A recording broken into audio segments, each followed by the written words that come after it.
Hello, John. Hello, Rachel. It's good to see you, and thank you for doing this as we try, as the circuit, to try and work through the issues of copyright. I thought perhaps if you can start by introducing yourself, who you are, and why copyright is important to you. Yes, I'm a professional musician. I'm a graduate of the Guildhall School of Music, and I've spent my whole life playing and then writing music and then recording music, which has meant that I've become a member of PRS, which is Performing Rights Society, and MCPS, which is Mechanical Copyright Protection Society, which is now they're amalgamated. It's all under the umbrella of PRS for music. Basically, PRS collect royalties for the performance of any of my music, and MCPS collect royalties for any of my music, written music, which is used, for example, on a CD, in a recording or a broadcast. And back in the 90s, when my wife and I were junior church leaders, Cubic Green Methodist Church in Hemel Hempstead, which is no longer there, Yeah. I started writing a lot of praise music. I've, basically been doing jazz and pop and all sorts of things. And then I went to register everything with PRS and get them collect my royalties, and they said, "Oh no, we don't collect for religious music. You'll need to approach somebody called CCLI, which is Christian Copyright Licensing International, which I hadn't even heard of."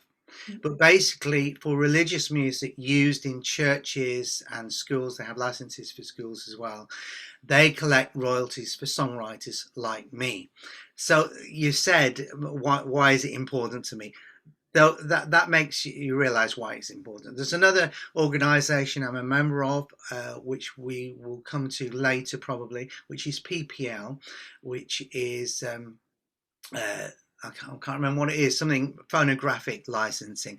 Now, the difference with that, which we will get into, is that is for collecting royalties for the owners, rights holders of recordings. So I'm also a record label. So they collect the royalties for performances of my recorded music. It's slightly different to the songwriting. This is to do with the artist or the record label, which I am. And that will become important as we go through our discussion. But that's why it's all very important to me. I do see it from both sides, because in my present church, I'm the administrator, online administrator for CCLI. So I'm the one who goes online and reports our use of music and everything. So I can see it from both sides, as a songwriter and as a church that needs to report. Okay. Fantastic. So that gives you a really helpful perspective, actually, for Yeah. all of us, which is Yeah. great. Thank you. So copyright is a complicated subject, as I think we've almost already established that most people have. If we can start with the basics, what is a CCLI license for? How does it work? And why bother? Why do we need to bother Yeah. to have one? Okay. So we'll start with the why bother, and then we'll do it in steps, because obviously there are so many CCLI licenses. You could be spending a lot of money if you really wanted to. Yeah, why bother? Would you go into Aldi, pick up a couple of bananas, put them in your pocket, and walk out and think to yourself, well, they got loads of bananas. I don't need to pay for these. They're making enough money without me. Well, you probably wouldn't, and any of our circuit members probably wouldn't.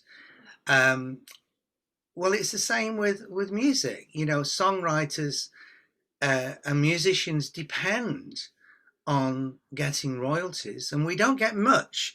On Spotify, I get a fraction of a penny for the play of a tune. I have to have thousands and thousands of plays on Spotify and Apple Music and Amazon to even make £10, £15 a month. So as you can imagine, every little stream of income is very important to songwriters. Back in the day, yeah, you had the Beatles and different people, and they were selling records and they made loads of money. It's not like that now. So obviously, any songwriter like me is on a little bit of a crusade to make people aware why it's so important to have a license so money can come back to the songwriters. Okay, lovely, thank you. And so that's how this sort of CCLI works. Do you want to just explain a bit more about that? Your first port of call as a church would be to get a church copyright license with them. I mean, as I mentioned before we started recording, I've sent you an email with several links so that you can pass those on if you want, so people can get more detailed information, or if they need to apply for anything and what have you. Yeah, so that church copyright license is based on the number of people in your church. So it's not one fee for all. If you've only got 25 people regularly attending your church, you're going to pay different to one of these vast churches that has thousands and thousands of people, which is only fair. So it's a fair thing. And that basically covers you for using religious music in your church in services. We'll get onto online later. This is just for using in normal services. And so you may say, oh, yeah, great. Okay, we don't want to be in trouble. We'll get the license. We're done now. Yeah, leave it till next year. No, the answer is no. If you've got thousands, probably hundreds of thousands of songwriters like me and Graham Kendrick and different music publishers, how is CCLI, it's the same with PRS, how is CCLI ever going to know who to pay what unless you go online and report? Last Sunday we used Shine Jesus Shine by Graham Kendrick. We used Love Divine. Now if you go on to Love Divine, I'll just go off track a little bit. If you go on Love Divine, like many of the songs when you report on the app, which is very, very simple to use on CCLI, you will get a whole list of Love Divine. Now, if you are using the Charles Wesley with the original tune, I'm trying to remember the composer, it is in the public domain. In other words, the songwriters have been dead for over 70 years. You're free to use it. But there will be a whole list of Love Divine, and some of them, they have to be, so you don't have to report any public domain songs used because there's nothing to be collected. But there will be some that have to collect royalties for, and you think, well, why? It's the same song.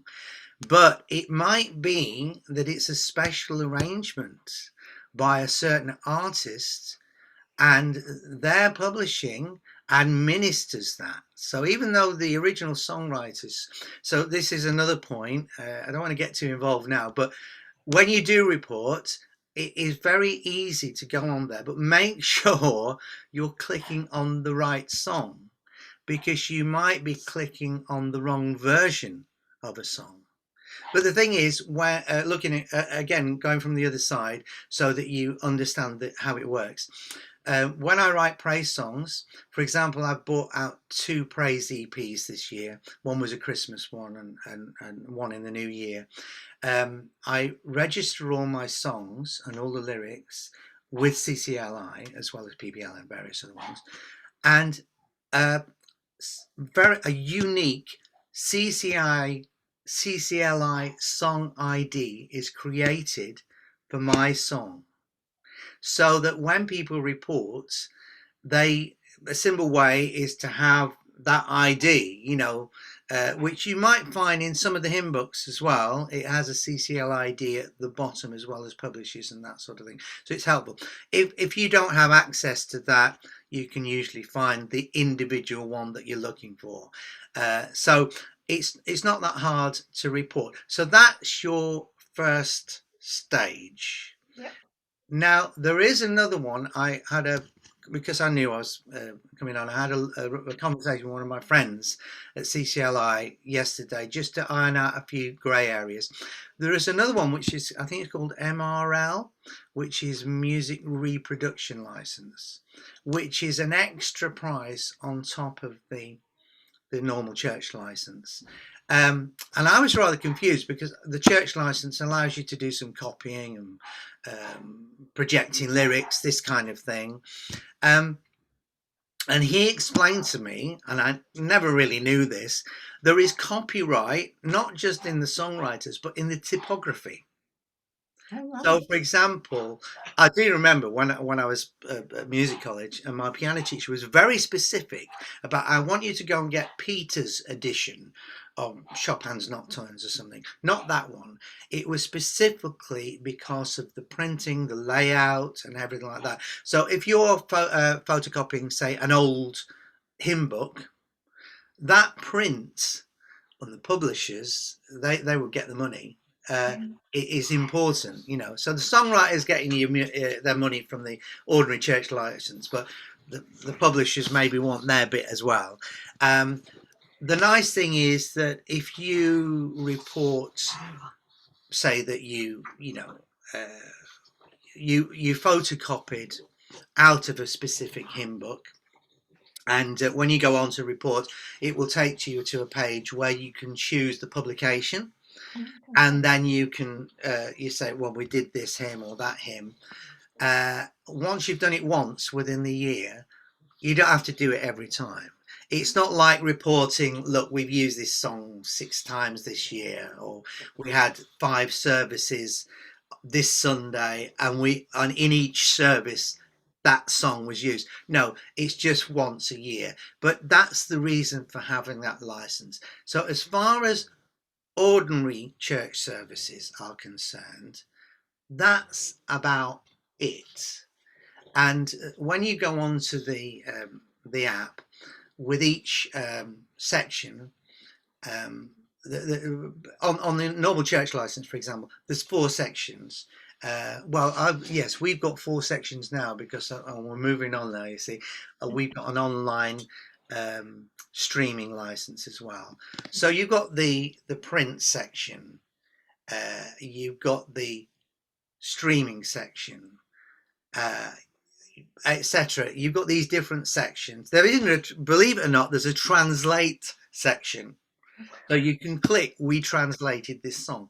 But on each one is one of those little question marks with a pop-up thing with explanation and an example, which makes it really, really easy. Oh, this is the box I need to be ticking, and this is how many times I need to put 1, 2, 3, 4, whatever. It's very, very clear. So that's basically for normal church services. But I presume sooner or later we're going to talk about streaming. We are indeed. But I think, first of all, if we can just take a slightly different direction, in that I have heard, well, I'm aware that there are 2 different licenses, license companies. So you've got the CCLI, but you've also got one license. What's the difference? Okay. I didn't, well, I'd seen one license and just bypassed it because I'm with CCLI. So I did a little bit of research and comparing, and also read about it. Now, one license, they do the same thing, but really your choice depends on what your church does and the type of music they use.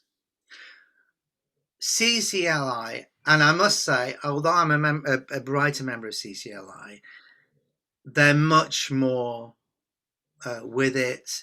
They are very focused on how things are moving, as I'll explain later. But the main difference is one license has, there's some crossover, but one license has certain publishers and writers that they deal with, and CCLI has different ones. As I said, there's a lot of crossover as well, but one license, for example, CCLI, if you're using Hillsongs, if you're using Stuart Townend, if you're using Graham Kendrick, plus a lot of more classic hymns, CCLI is definitely the place to go. If you're Roman Catholic or you use more traditional or slightly more classical based music, maybe One License is the way to go. For example, One License administers Stainer and Bell, which I noticed from the email you sent me was a question you had because you had to approach Stainer and Bell, or you were thinking of, for the use of a certain piece of music, right? Now, also, one of the differences when we get onto online streaming is they have a peculiar way on One License where you can only have 3 times the number of your congregation streams of your service, and then you reach the limit of your license. Okay. So, yeah. So if you've got people in your church or you've got people around the world who discover your channel and your YouTube count goes up to more than 3 times that service, you either have to take it down or you have to approach them. You know, it's a bit complicated. Whereas once you put it up with CCLI, it can stay up forever.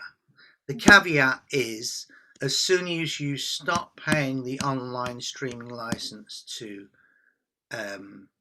CCLI, you have to take all the videos down. Okay. Well, that's the same with One License anyway, you know. Yeah. So as long as you're paying. The other nice thing is, which is a question which I know you'll ask me, is to do with where can you stream? Now, when I originally purchased the online streaming license for Red Bull Methodist Church,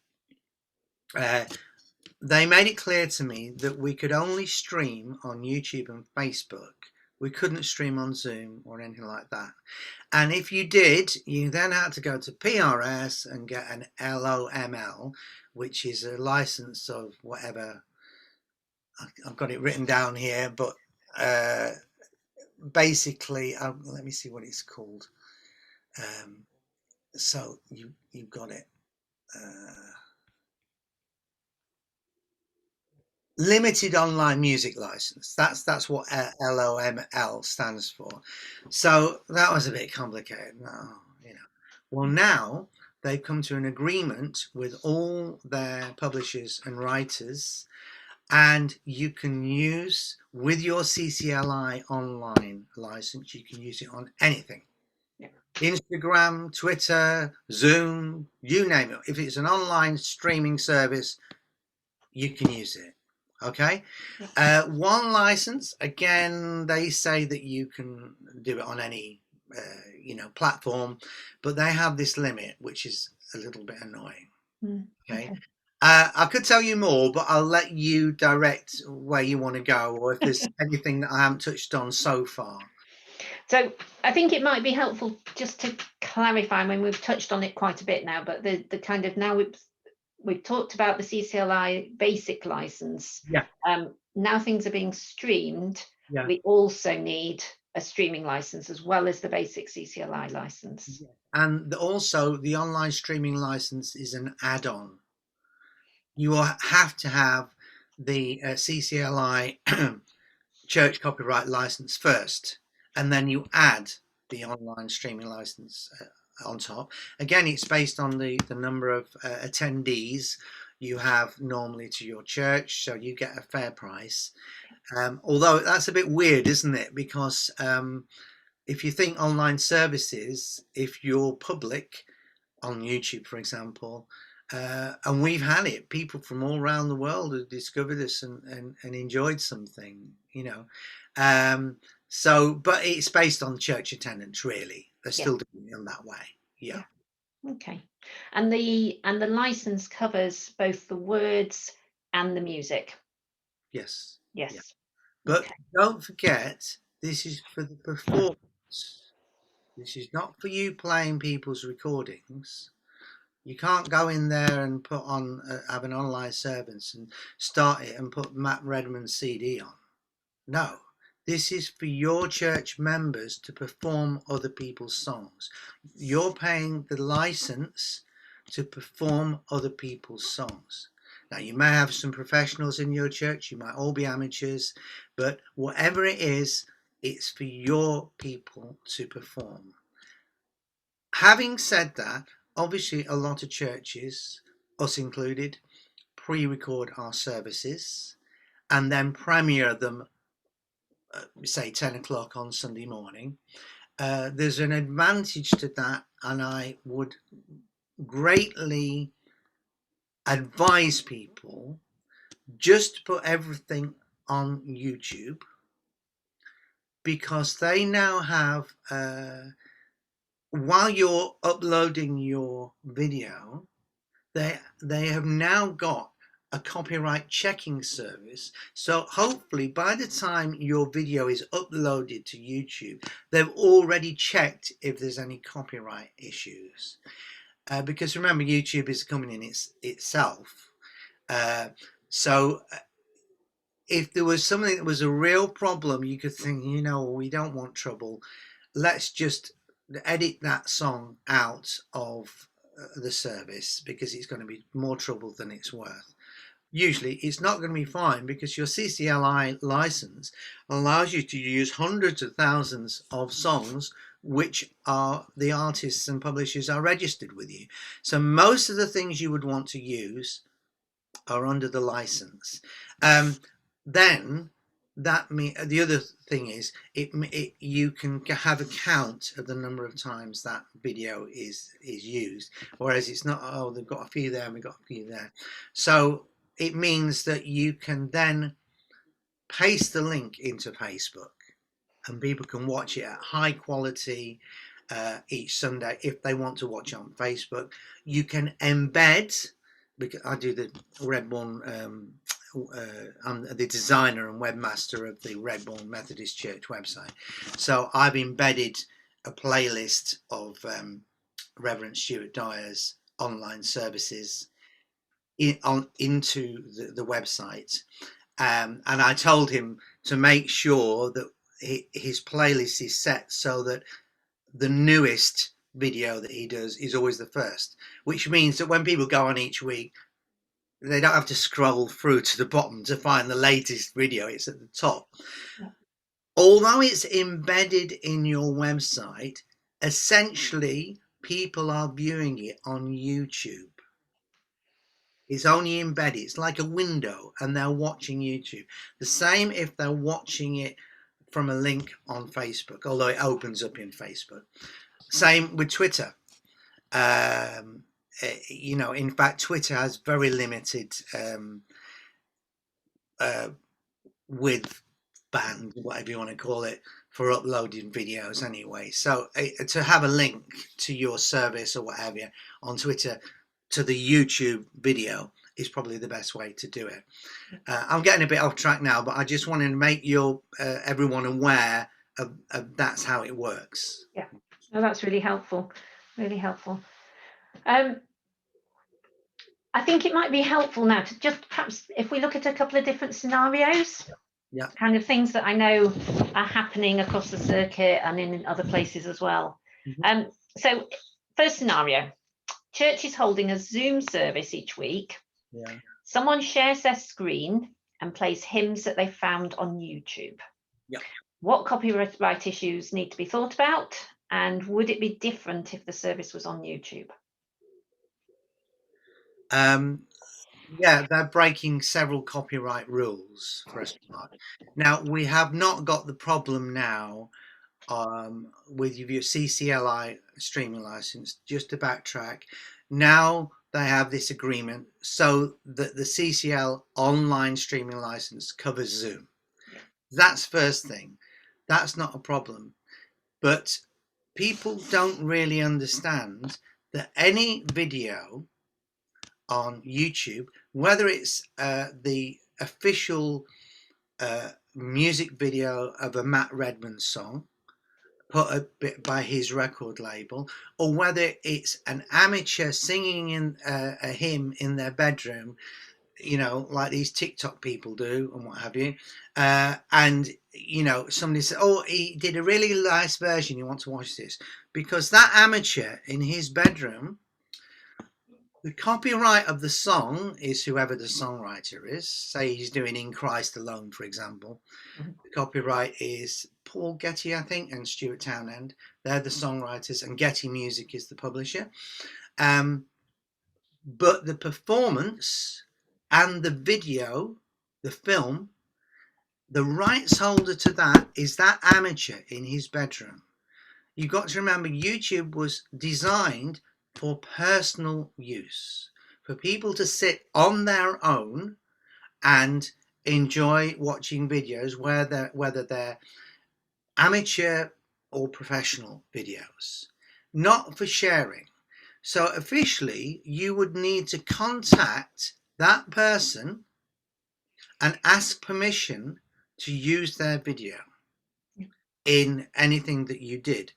I'm not saying you can't do, but that's the legal thing. And obviously, then you would also report that it was, they were singing In Christ Alone, and you would go to each week, you would go to CCLI and report, we used In Christ Alone. That would be your responsibility because it was your Zoom meeting service, whatever you want to call it. Yeah. Right.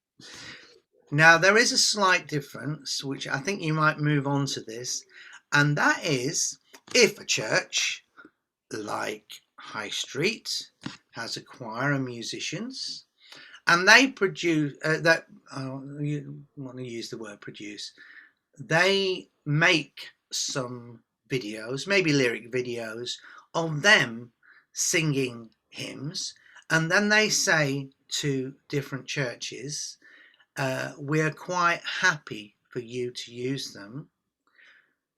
Officially, you have had written permission. Yeah. Just to clarify, I think the legal, now remember I'm not a lawyer, but the legal stance that I've been explained by CCLI is it doesn't have to be an official letter of permission sent to each individual person who wants to use it. If they put underneath the video or on the playlist, we made these songs and we, we welcome you using them, that's fine. Of course, I'm not quite sure if High Street has said the world can use our songs, or whether they're being selective and saying only churches in our circuit can use them. And I've never clarified that. They've certainly said our circuit can use them. I'm not sure whether they've said the world can. Okay, well, obviously there is the possibility that people around the world are using it, and they have to decide if they're happy with that, and if they are, that's fine. Yeah. The other thing with YouTube is that as you probably know, you can have public videos, you can have unlisted videos, or you can have private videos. Now, some churches, but this makes no difference whatsoever to your copyright obligations. No difference whatsoever, because you've got the video there. But we went up to our in-laws' church in Yorkshire, and they've started doing online, and I noticed that they're all unlisted, and I don't know if it's a bit like, oh well, we just want our people watching this. It seems a bit clandestine, or cliquey, because the only way you can find these videos is if you are sent the link from the minister.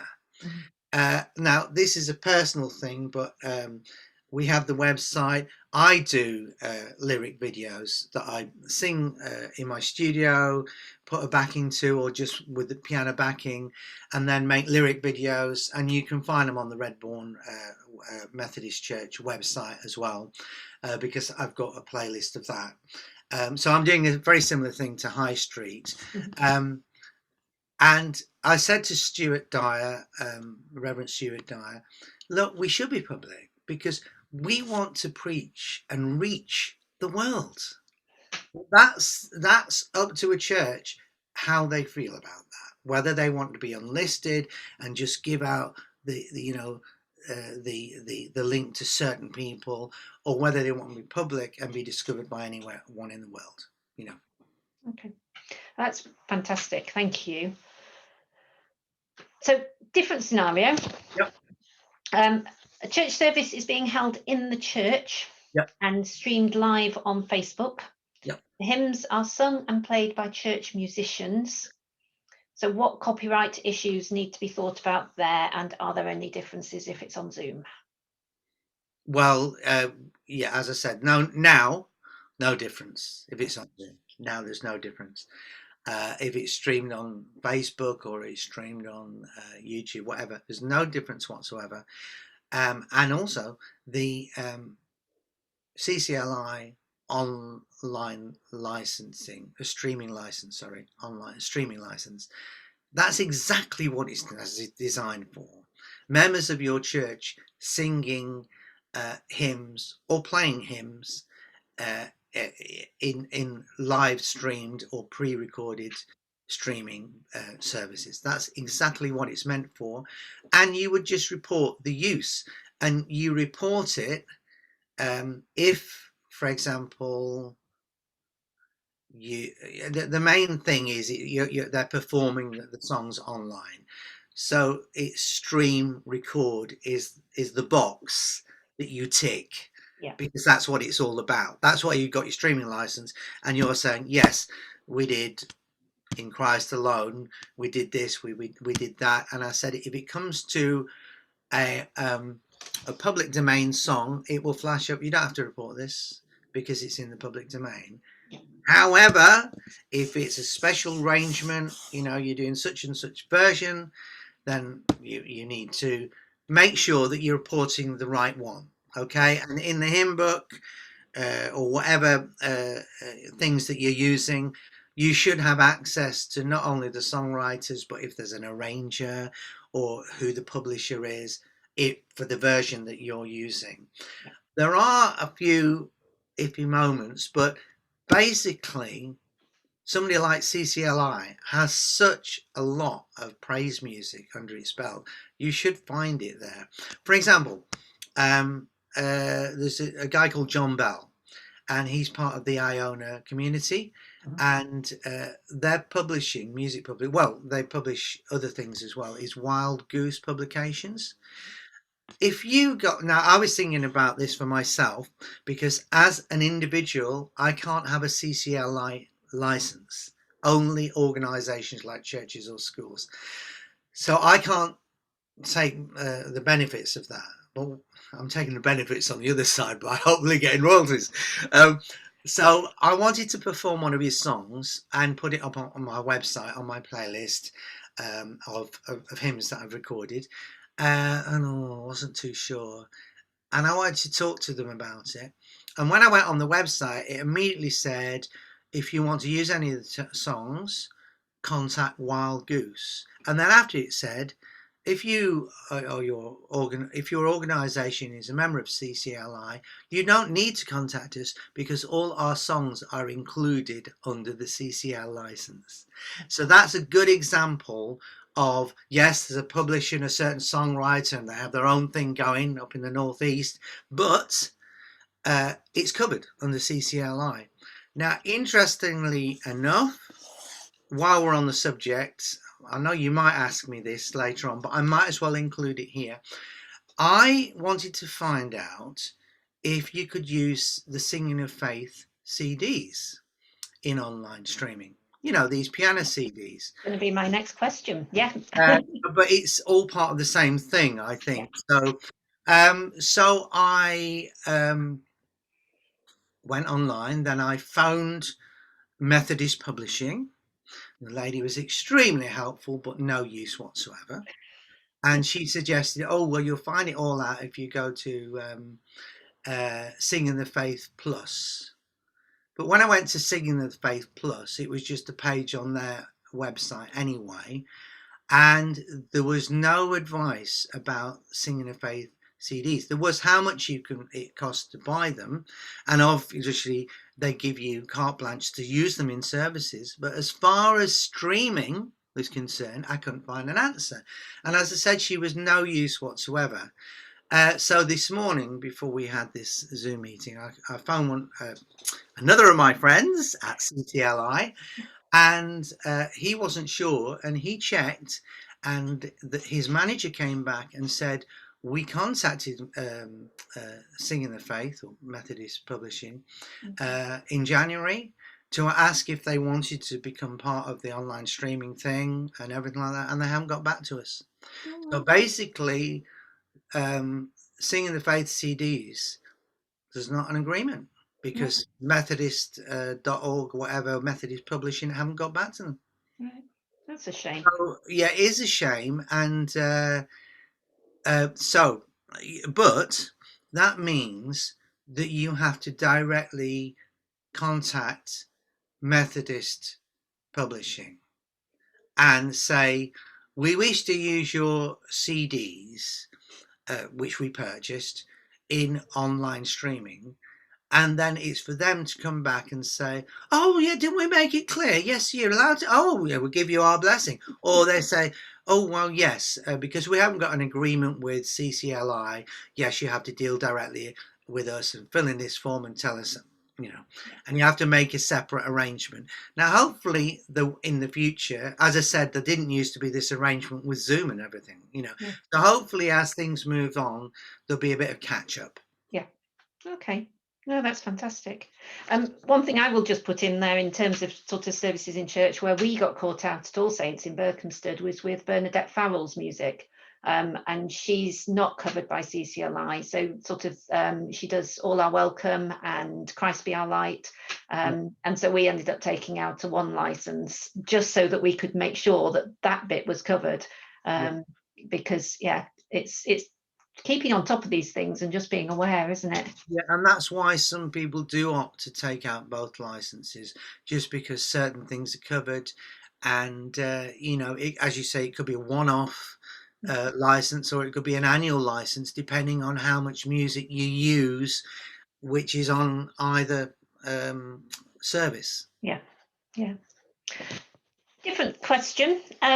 To begin and end an online service, a preacher would like to use some gentle classical music, which they have on a CD. Yeah. What would they need to think about? And is there a difference if it's in church and not streamed? Yeah, so in church, not streamed, you're allowed to use CDs, and you're allowed to use downloaded music or streamed music, as long as it's done legally. In other words, you don't do the old thing we used to do in this. I'm showing my age now. In when we used to have cassettes, which are coming back apparently, they're the latest thing, and you used to just record stuff, and it's all right, and you weren't paying for it. And in fact, a band I play with called Imagination went to Russia, and it was like, can you sign our album? And it was basically a copied set or a copied CD, which was like, this isn't really the game, So the answer is you can use those CDs in a service. That's absolutely fine. However, when it comes to online streaming a service, you're not allowed to use them under the license. If I'll move on with the scenario. Say your pianist or organist wants to play some background music, maybe some Beethoven, at the beginning of the service, and they do it on the online streaming thing. Because the music, the composition is in the public domain and it's your musician, that's fine. But if you were playing Deutsche Gramophone's Daniel Barenboim version on a CD, even if it's really quiet in the background, He, as the artist, is due royalties, and Deutsche Grammophon are due royalties. So you officially, you should get permission from them. Mm. It's a different scenario, you Yeah. know. There is some leeway with PRS, but again, it's all about your own people performing music. It's not about using other people's recordings. Yeah. Okay, that's really helpful. So if our own people, a choir, Yeah. wanted to sing, and this is an example I know about, Dark's version of In the Bleak Midwinter for a carol service that's going to be streamed, Yeah. what do they need to think about? Well, the first thing is I went on to, because I knew this question was coming up, everybody. Here's one that was pre-prepared.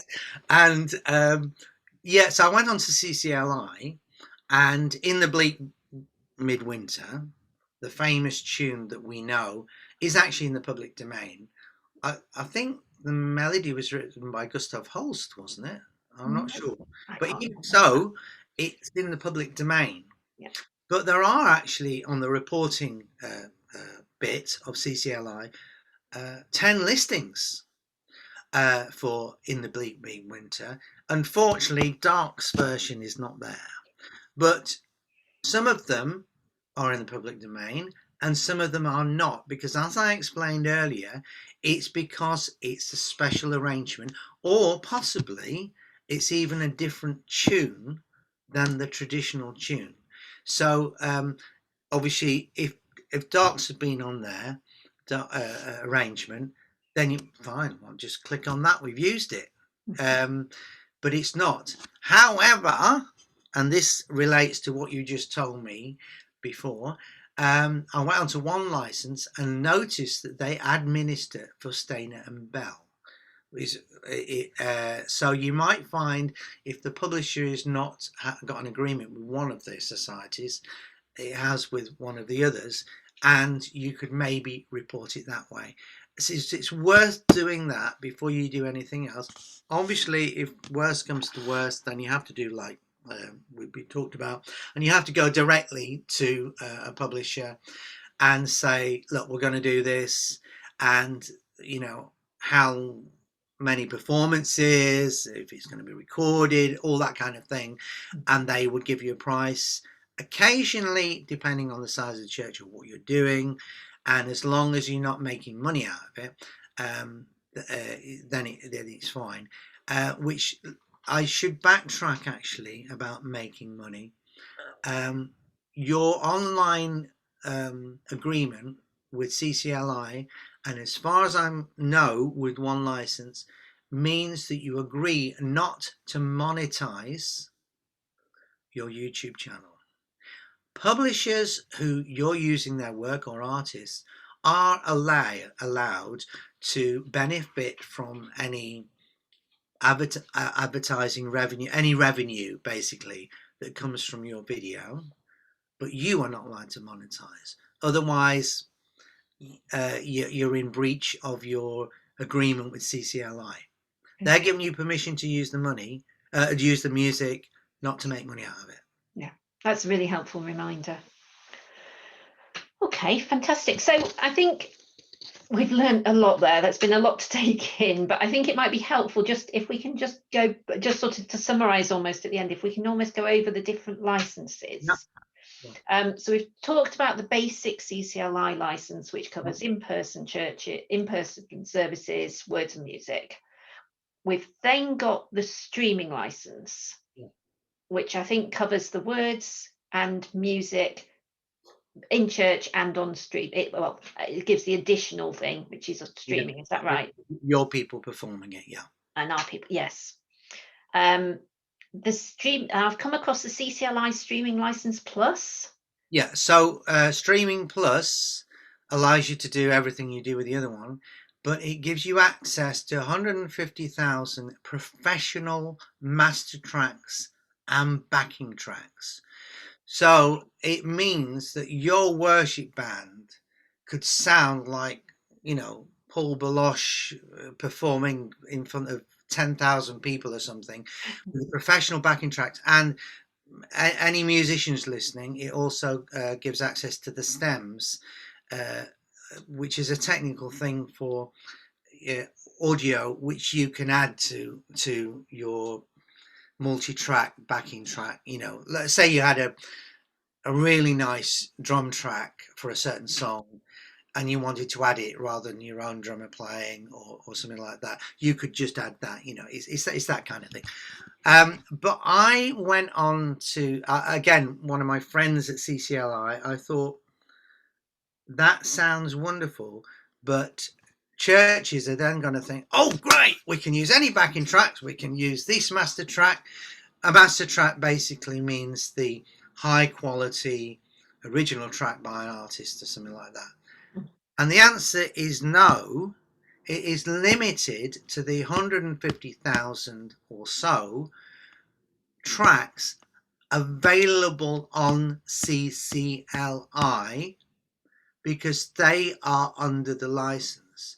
So if it's not on there, probably you'll find Thank You Music and various other ones. But if it's not on there, that means that you can't just go down at, like we've been talking about CDs and oh I'm using this and I'm using that and I'm using musician down the road and this is his latest song, could be me, you see, and we don't have to tell him, I've got his high quality track here and we're going to use that. No, it's limited to the tracks that are available, but there are 150,000 of them. So if you want to pay that little bit of extra money, I don't know. Well, again, it depends on the church. Maybe a small church would do that because they want a really wonderful musical experience and they've got one or no musicians, but it would cost them about double the price to the normal CCLI license. Or maybe it's a big church that thinks we want to enhance. We do things with a big band and bass player and backing singers and we want to enhance that by able to have some of these tracks playing along with our band to make it an even more wonderful experience for our congregation. So there's different reasons why you would do it. Now, again, going on to one license, they don't have that. And in fact, they're pretty emphatic. You must not use any master tracks or anything like that. Okay. They don't cover anything like that. So again, that's one of the differences between the two organisations. Okay.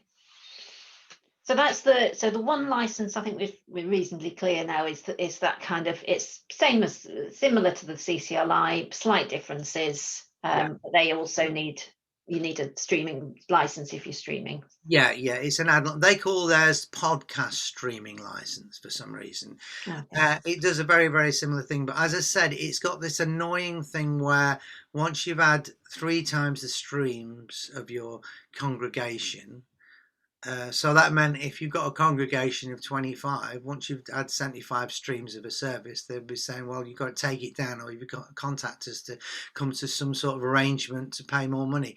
Whereas with CCLI, you pay your license, and as long as you keep paying your license, those videos could be seen by thousands and thousands of people. Yeah. So those are the two main differences: the backing tracks thing, or professional backing tracks, and this limitation. And of course, the kind of publishers and styles of music that they cover. Like you said, sometimes you might need to buy a license from, you use one mainly, but you might need to buy one because of some music that you want to use.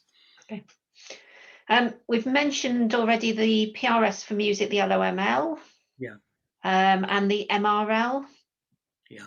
As well. I think we've probably covered both of those. Well, not quite. Right.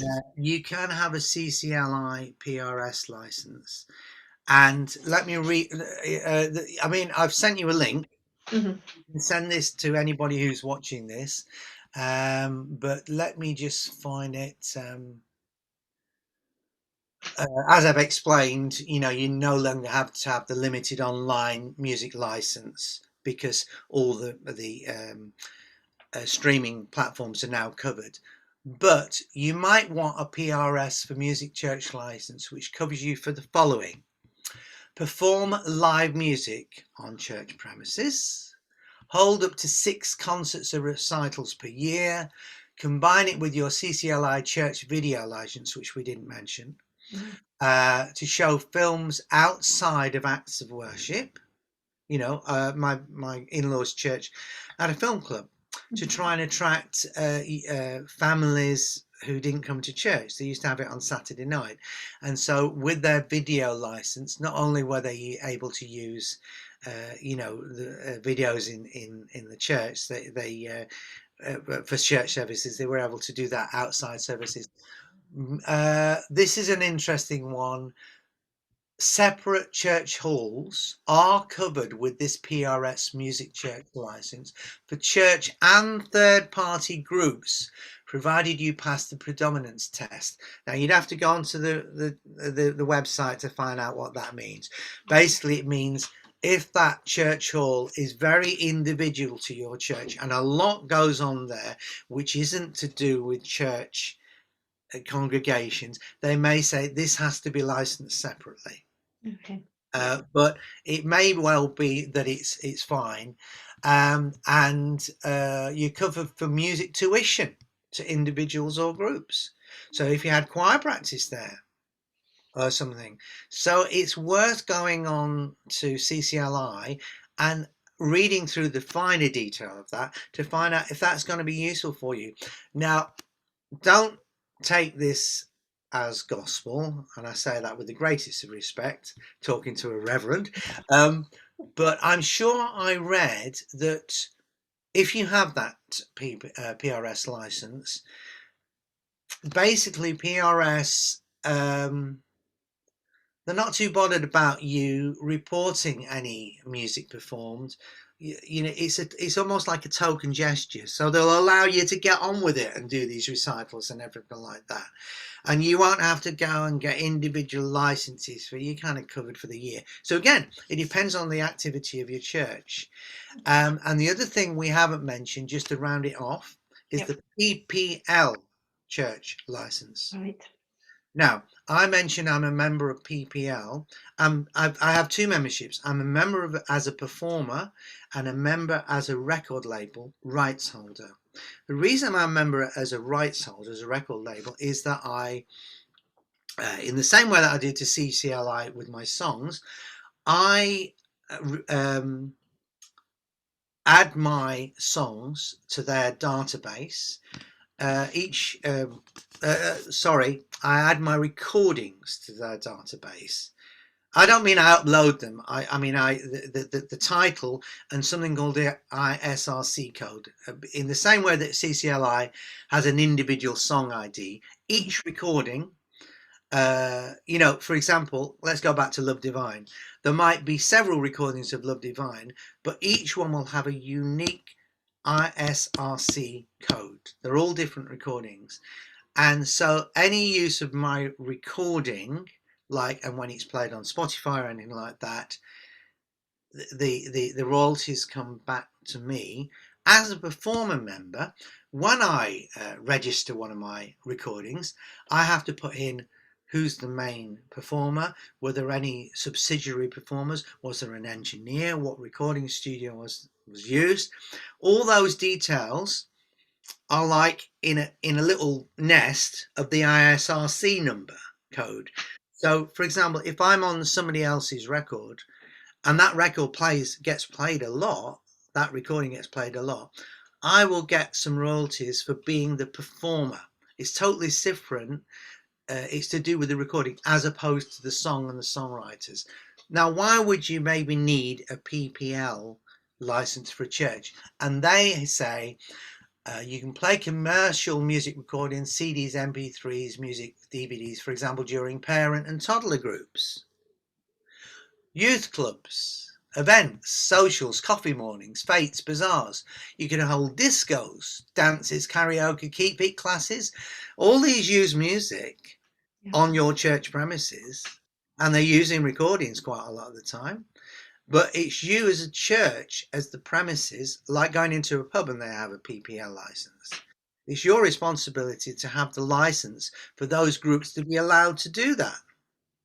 Okay, you can combine it with a TV license. You may not want to do this to show live television broadcasts.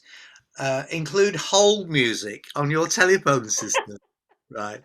And again, if you go onto the site, and I've given you a link, um, the CCLI site, it gives you more in-depth detail. So you can think, well, do I need to do this or not?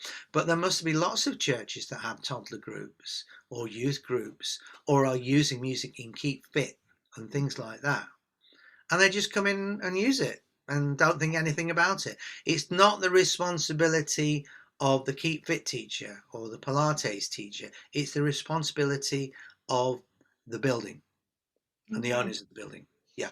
That's really helpful. So and just to clarify, the PRS is for live music and the PPL is for recorded music. Yes, but there's a distinct different. PRS, which is linked to MCPS, is to do with the songwriters. Right. Let's keep it simple. The Yeah. songwriters get their royalties via PRS and MCPS.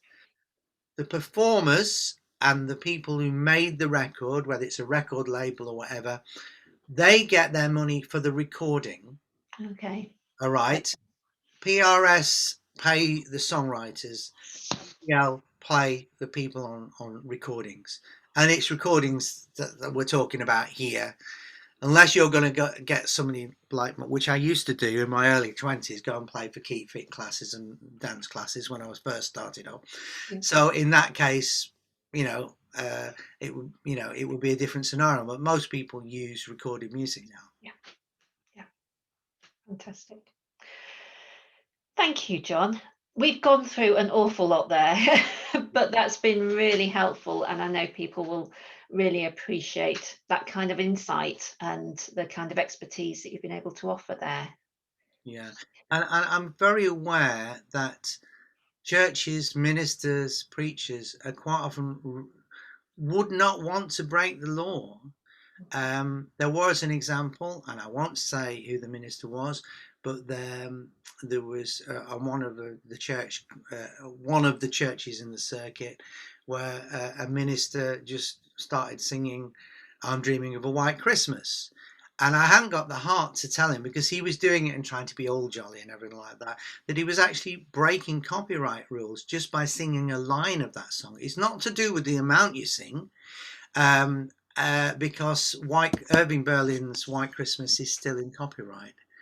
Um, and the other thing is, you should think about it. Sometimes a minister or somebody in an online service may think, well, this hymn really says what I want to say, and they read out a hymn.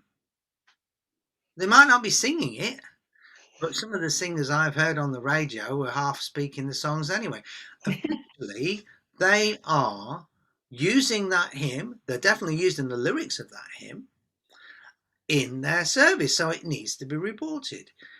There's all little things like that. I just wanted to make people aware, and it's not something to be scared of. It's really to be aware, and hopefully at the beginning I made you aware why it's so important to musicians and songwriters like me. Just to finish, I wondered whether you wanted to do a quick advert. What are your two? You mentioned you've done two recent albums. What are they? Can they be found just on Spotify or anything? They're on.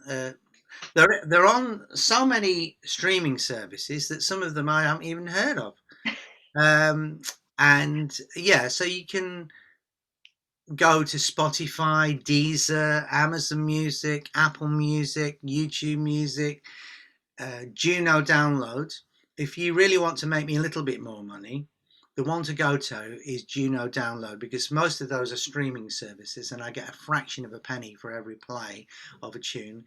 But Juno Download is a great site because that gives you the option of downloading an MP3 or paying a bit more and downloading a high quality MP3, or paying a bit more and getting a WAV file, which is the same quality as a CD, or broadcast quality. and you just pay a little bit more to do that. But you can find it on all those. If you look for John Watson, John Watson, on whichever service you use. The most recent one I did was a 6-track EP called Praise, and you can find that.